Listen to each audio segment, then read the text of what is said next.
Where do you start when looking for a reason for concern? You can start with the injuries. By the end of Sunday night's latest beatdown in Atlanta, 7 starters were on the sideline. David Bakhtiari and Brian Bulaga were inactive. Mike Daniels and Jordy Nelson were lost on the opening possessions. And Kentrell Bryce, Devon House, and Randall Cobb dropped out as the game progressed. You can start with the defense. I'll admit it, I was buying Green Bay's defense as being improved. And maybe that'll happen once rookie cornerback Kevin King moves into the starting lineup. His size, length, and speed are everything the Packers lack. But beyond that, they got bludgeoned on the ground, the obvious nitro to nitro, and they missed far too many tackles. You could mention penalties. With 10 on Sunday and 18 in 2 games, they're the 4th most penalized team in the league.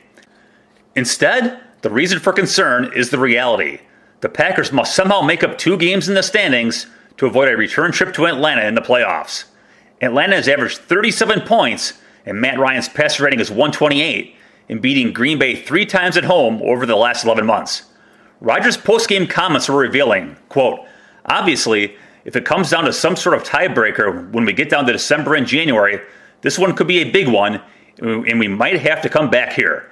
I think we can beat anybody at home," unquote. But on the road, maybe even Rodgers has some doubts. Fortunately for the Packers, they have 14 games to make up the ground.